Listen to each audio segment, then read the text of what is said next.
What's up, everybody? Welcome back to the Big Ben's Podcast, episode 34. And y'all, I know that I have not been on here in a couple weeks. I haven't uploaded in a couple weeks. I've just, me or Landon's usually busy on the weekend, because now that Landon's out for school, him and Dad go do something on the weekends. So we haven't really had time to record, but I promise you, from here on out, we are going to film every week and upload every single week. Unless, something else comes up. But y'all, just a few updates of what's happened since we've been gone. I have started a diet. It was just time for me to start a diet because, last time I went to the doctor, I weighed in at 456 pounds. Damn! 456 pounds.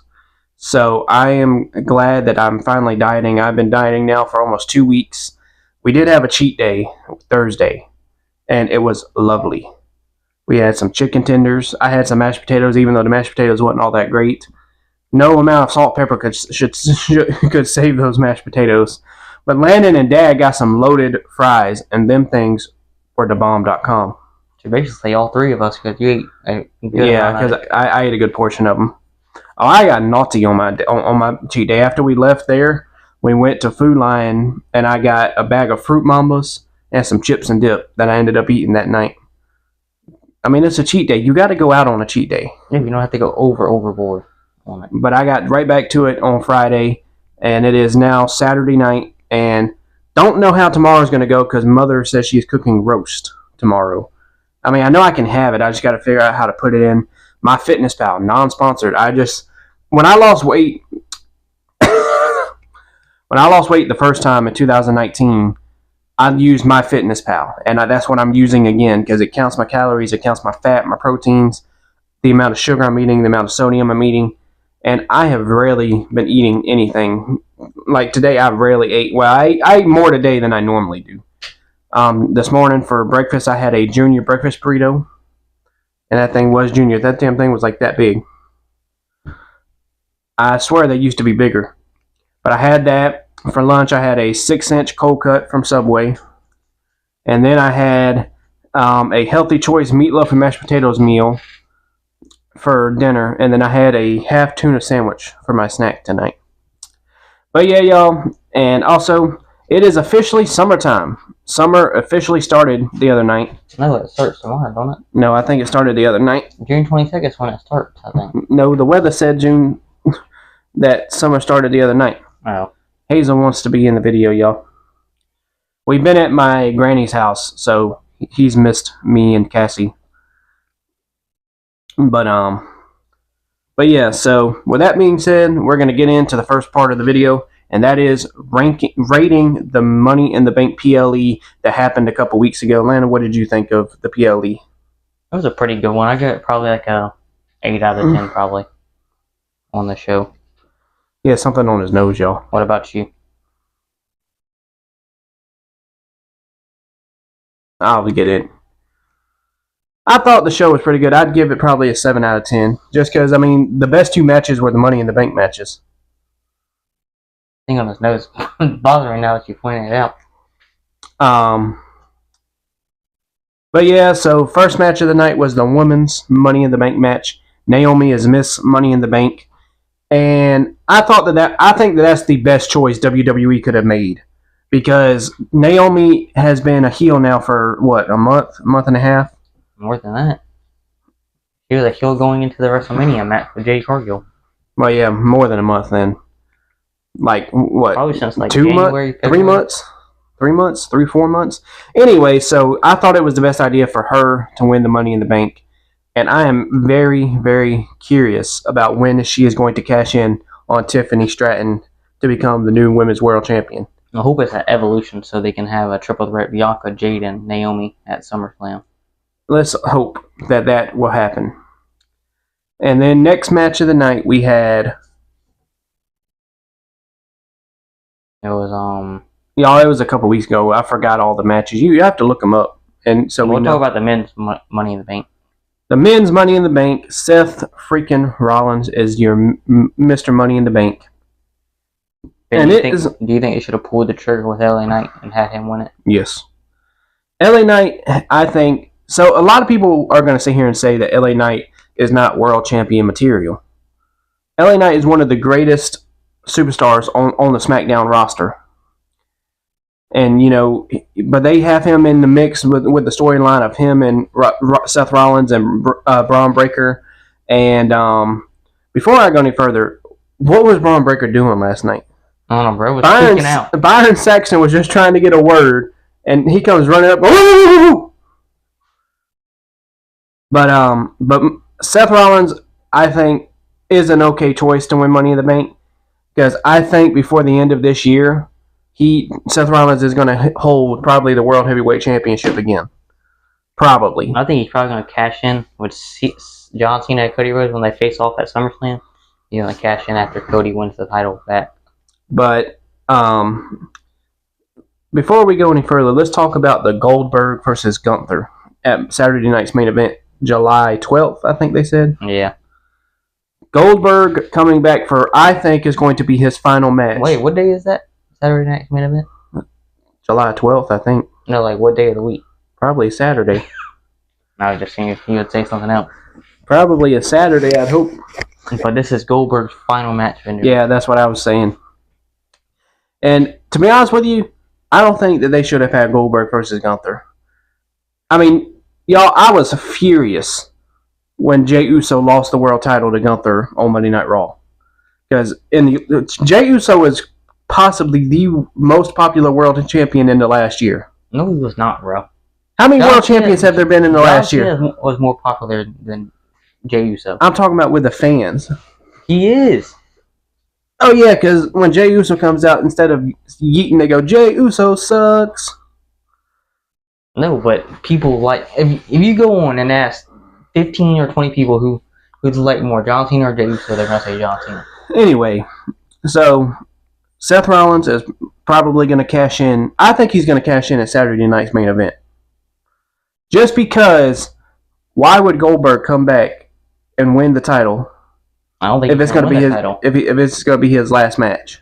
I don't think he's going to win the title. Exactly. So that's the perfect opportunity for Seth Rollins to cash in and take Grant. Dang. Right, out, Hazel. Out. Get out. Out. Y'all, I don't mean to be mean to him, but now I got to put that picture back up when I get done. But yeah, so Jey Uso should have not lost the World Heavyweight Championship, but we'll get into that another time. No, Hazel. It's not that big of a deal. Oh my God, Hazel. But next match of the night was what? Dominic Mysterio and Octagon. That match was just thrown together at last minute. I didn't like it. Yeah, it was a squash match. It was a squash match. And then we have Becky Lynch versus Lyra Valkyria. I don't think Lyra... I mean, I think Becky should have won the title, just not the way she did. What do you mean? The way she rolled her up?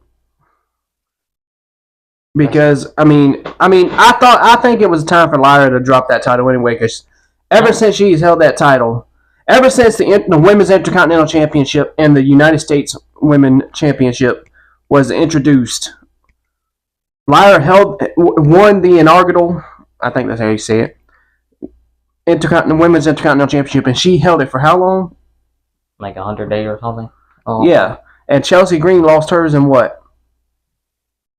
It was a decent while because they had the U.S. title like a month before the U.S. title was crowned. But I think Selena Vega makes a good U.S. Women's Champion, and I think Becky Lynch is an okay Intercontinental Champion, even though I think that she's going to eventually drop that title to Bayley. And they have a match this Monday for the title. Yeah, but I don't think Becky's going to drop it. But it's going to lead up to a triple threat match at Evolution. But, yeah, so I think that was it for Money in the Bank, wasn't it? Then Cody Rhodes, Jey Uso versus John and Logan Paul. John and Logan Paul, you lost, bud. That was a really good match, but the beginning of the match was really, really slow. But it ended up being a good match. But now, y'all, we are... We got to talk about R-Truth returning? Oh, bro, R-Truth. And we got to talk about the John Cena pipe bomb. R-Truth returned at Money in the Bank Or Ron Killings. and attacked John Cena. That led to Cody and Jay winning. I think that was the greatest return of all time. R-Truth coming back. That's not even the top 10 best returns of all time. Okay, I exaggerated a little bit. It wasn't the best return of all time. But still, it was cool to see Ron Killings come back because I thought for sure he had actually gotten released. Let me ask you a question. Did Miz get released? No. Then where's the Miz been at?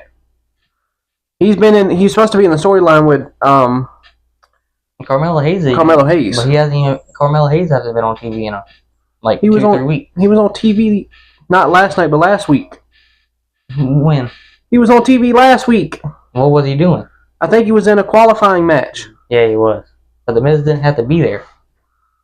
Anyway, R-Truth returned at Money in the Bank and attacked John Cena to help Cody and Jay win. I will say their match last night on SmackDown sucked. I mean, R-Truth... It wasn't about the match. It was about what happened after the match. Well, but was the getting John into Cena that... pipe bomb. Y'all, I'm going to go on record and say this. That was probably John Cena's best promo in his entire career. Now, yes, was he technically copying CM Punk's promo from 2011? Yeah, pretty much. But it was amazing. I thought it was funny when John Cena said, "Uh-oh, kiddos, John Cena said a curse word." Hey, Stu, get this. I'm breaking the fourth wall. And then he called out Cesaro. Why did he call out Cesaro? Because that's Dolph Ziggler and Zack Ryder. That's the people kind of how CM Punk kind of ruined their careers, in a sense. But yeah, I didn't know who he was talking about until I seen it on TikTok earlier. Who he was actually talking about. I didn't know that was Cesaro's actual name. I thought Nick Namath was Dolph Ziggler, and then Matt Cardona. And I knew who Matt Cardona was as Zack Ryder because he is for some reason dating Chelsea Green. How? I have no idea. That doesn't work. But the pipe bomb John Cena dropped last night was great. Getting to the end of it, John Cena is fully... What's the word I'm looking for? He is fully into his heel character. Because at the end of his promo, he said, "USA, you can take the other 2 minutes because I don't need it."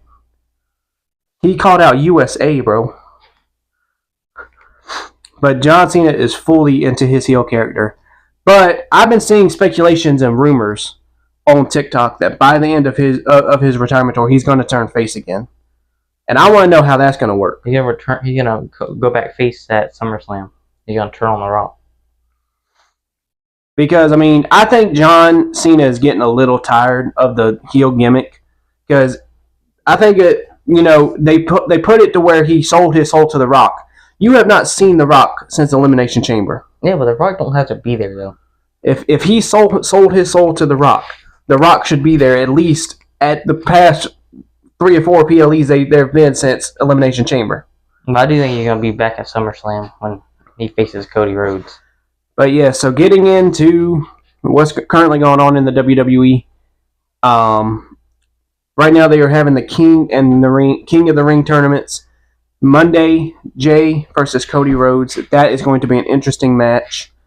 Because like Jay said, only one can win, Oos. Which is going to be Cody Rhodes. I think it's going to be Cody Rhodes. Just because, Jay just coming off of his, loss against Gunther, I don't think they're going to put him back in a title match that fast.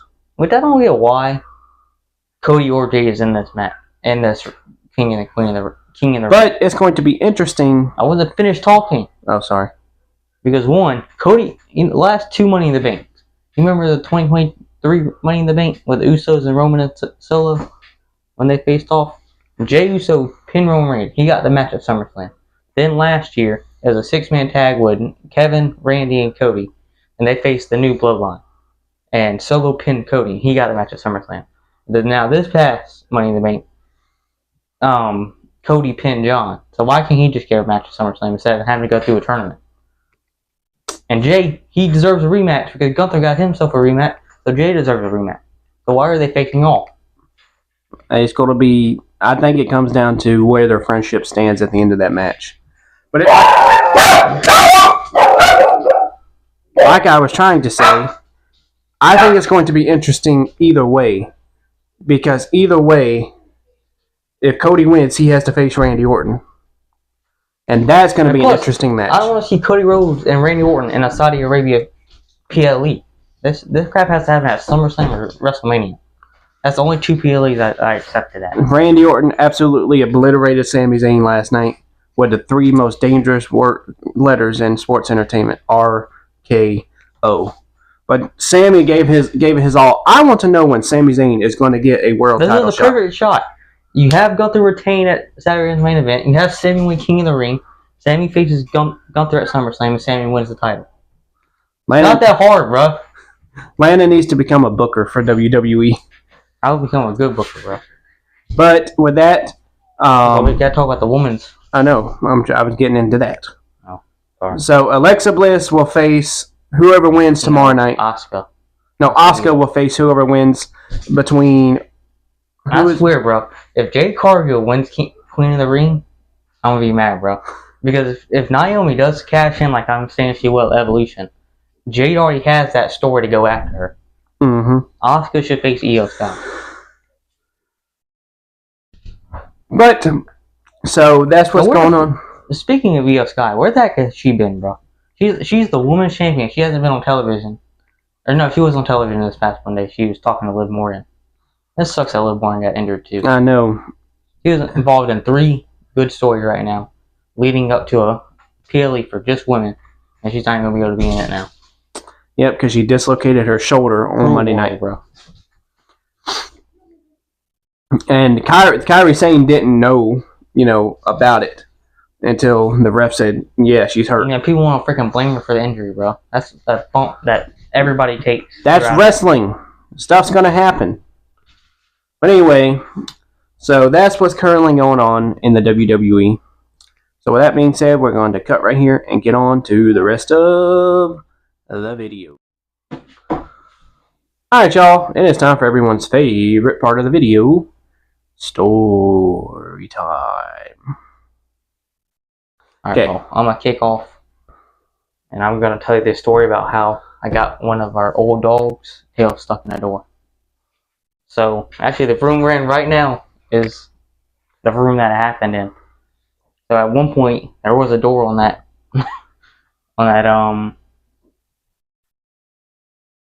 can't think of the word. Door frame? Yeah. So, I was in here for some reason. I don't know what I was doing. Well, this was Michael's room at one point, so you were probably in here doing something with Michael. No, Michael wasn't in there. Wasn't in here. I think Michael was in the living room because when I did it, I was freaking out. He's like, "Get the tail out the door!" I was scared, dude. I panicked under pressure. But I don't know what I was doing, and then the dog came in, and I think the door was closed, and then he was like scratching at it, so I let him go, and he started going out, and I thought he was all the way out, and I shut the door on him, and he's like, "Ah, ah, ah!" Michael, get his tail out! And I was like, "Ah!" I was freaking out, and then I finally opened the door. I'm going to say, you cannot ever panic under pressure, because if you panic, you're going to mess up. So never panic under pressure. Anyway, I'm going to tell y'all the story about the time I had a cyst on my back that I had to get cut out. That was not fun, and it did not feel good. So I had started out as a little bump on my back. And my mom tried to squeeze it, and it eventually got bigger to where it was like that big on my back. And it was hard as a rock, and it hurt so bad. Hurt to sit down, hurt to lay down. I had to sleep on my side for like 2 or 3 days before I finally went and had it looked at. And I went and seen Dr. Rinkin, which is the doctor we would use frequently when I was growing up. And I had to have it cut, and he did it in office. Well, when he went to go stick that needle down in my back to numb it, he stuck it literally right in the center of the boil, cyst, whatever you want to call it. I screamed so loud that the nurse in the lobby heard me. I do not like needles. I hate needles. You know, scaredy cat. Just like last time I went to the doctor and I weighed myself, and I weighed 456. they told me to come back for blood work. I haven't gone back because I don't like needles. But when I go back in August, I'm probably still going to have blood work done. But I'm trying to lose at least 50 pounds before I go back. So hopefully I can go down on my blood pressure medication. Anyway, so he got to cutting it, and after it numbed, I was fine. I was chilling. But I could still feel him pressing on it, the pressure of it. And I was still freaking out because for some reason I thought it was hurting when it wasn't. But he finally got it done. He put a Band-Aid over it, and I went on about my way. And a couple days later, it started healing up. And yeah, that's my story time. Sorry for the lame story. But, y'all, you have no idea how hot it has been here.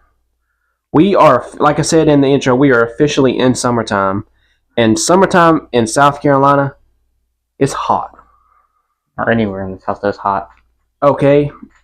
Next week, we will be in the mid to high 90s. It's supposed to be in the hundreds. It's supposed to be 100 on Wednesday. Yeah, it's gonna be hot. It's gonna be a hot week next week. The papers 100-degree weather. We're gonna be doing it that morning, or we may wait till that afternoon to go do it. Because I mean, it'll still be hot, but it won't be as hot because the sun will start going down. Yeah. But so yeah, it's been hot here. Here's a picture that I seen on TikTok. That's an accurate representation of what it's like in South Carolina right now. A very accurate representation. But, y'all, we do not have no NASCAR Loser Dare. Because, one, NASCAR Loser Dare has been on Amazon Prime the last few weeks. But I do want to catch up on what's happened in NASCAR. So, this week they're racing in Pocono. Denny Hamlin is starting on the pole, from what I know. And last week they raced in New Mexico.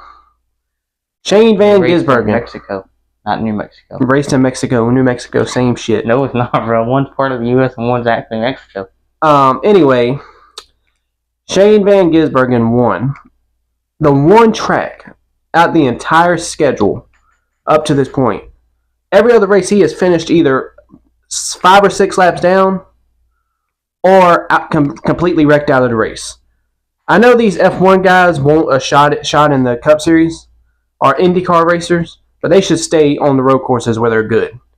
Shane Van Gisbergen won that race by 17 seconds to second place.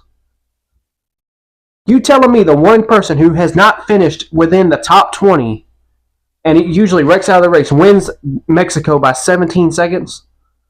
That makes no sense. Oh, it's a road course. You probably always get at those.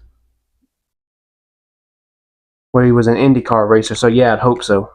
Exactly. So why are you surprised he won by that much? Because that's ridiculous. 17... Bro, he had time to go to McDonald's and get a quarter pounder with cheese before second place got to the start-finish line. Yeah, of course you're going to use food, buddy. Well. But he did. He had enough time to go get him something to eat, come back, and second place would still not be at the start-finish line yet. That's good. That's what NASCAR... That is not what NASCAR used to be. It's not what it should be. NASCAR used to be competitive. NASCAR used to be fun to watch. But when a driver wins the race by 17 seconds, that's not fun to watch. These next-gen cars are probably the worst decision NASCAR could have made. Because ever since these cars have been introduced, there has been plenty of races won by a big margin.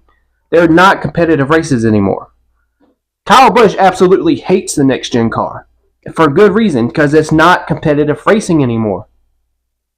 NASCAR is not what it used to be in 2020 or 2019, where drivers actually had a chance to race each other and all of them have an equal opportunity to win. But with these next-gen cars, it's not been like that. Sorry, I went on a rant, but I think that's dumb. Bro, you good? You need 5 seconds to chill out, bud? No, it's just 17 seconds. 17 seconds between Shane Van Gisbergen and whoever was in second place. Chase Elliott did finish third, though. I'm a Chase Elliott fan, and he finally got him another top 5 finish of the year. He is getting closer to a win. I say he say either he's going to win at Watkins Glen, or maybe Sonoma when they visit them. But anyway, So, yeah, so that's pretty much legit with NASCAR. This week they're racing in Pocono. I don't know if it's going to be on regular TV or not. I did watch the end of the Xfinity Series racing. Connor Zillick won the Xfinity Series. All right, well, let's make our predictions for Pocono. So, Pocono, I'm going to say, is going to have to go to... I'm going to say Denny Hamlin. I'm going to go with Kyle Larson. Of course you are. Because he hasn't done me wrong this year. So we will have a NASCAR loser there next week. But y'all, I think that this year is going to be a very active hurricane season. So if you live on the coast, go ahead and start preparing. Because the National Hurricane Center has predicted that there will be 15 to 19 named storms this year, and there's already been 2. And Hurricane Kirk, no, not Hurricane Kirk. It's another hurricane that starts with a K. Kangaroo? No, but it went through Mexico. Several people have sadly died because of it, and we're only in June. Hurricane season goes from June to November. And it amps up like August, September. So yeah, so it's probably going to be a very busy hurricane season. So get prepared now, so you are nice and chill in hurricane season. Unless you live in Florida, then you're fucked. But I want to know why is it that, I mean, I get that Florida is literally right on the coastline, but why is that the only one of the main places hurricanes go? One that formed on the opposite side beside Mexico came all the way up and hit Florida. Yeah, that's just how hurricanes are. That's a good spot because there's 2 bodies of water coming in. Oh yeah, you're right about that. The side of water right here and the side of water right here, so there's a more chance of it getting hit. But yeah, so just stay prepared, stay safe, and with that being said, I think that's going to be the end of the video. Sorry we didn't really, have much to talk about. We just pretty much talked about WWE and NASCAR. That was pretty much it. But I lost my notebook. I have no idea where it went, and that's what I write all of my topics in. So I'm gonna have to restart. I got a notebook right there. I'm gonna have to restart tonight. But first, I'm gonna edit this video, make a thumbnail, and get ready to upload it tomorrow at Mother's. But thank you guys so much for coming back and hopefully enjoyed this video. If you haven't already, go ahead and smack the subscribe button down below. I am trying to hit 500 before the end of this year. I think I can do that. Oh, also, if you haven't followed me on TikTok yet, go ahead and follow me over there because I'm trying to hit 10K followers on there. Because it is sad that I have more followers on TikTok than I do YouTube. And I've had this YouTube channel for, what, 11 years? No, I've had this channel 11 years. I only have 127 subscribers. You've not had this channel 11 years. Yes, I have. Bro, I signed up December 21st, 2016. That's not 11 years ago. That is 11 years. 9 years ago. Are you dumb? I was thinking it was 2027 apparently. Yeah, 9 years. But still, after 9 years, I only have 127. Now, to be fair, my videos didn't get okay until this past year. Actually editing them, making thumbnails, getting the proper equipment like a microphone, ring light, and tripod, and stuff like that. But thank you guys so much for watching, and we will see y'all in episode 35, which will be next week. I promise you we're not going to miss any more uploads. Bye. Bye.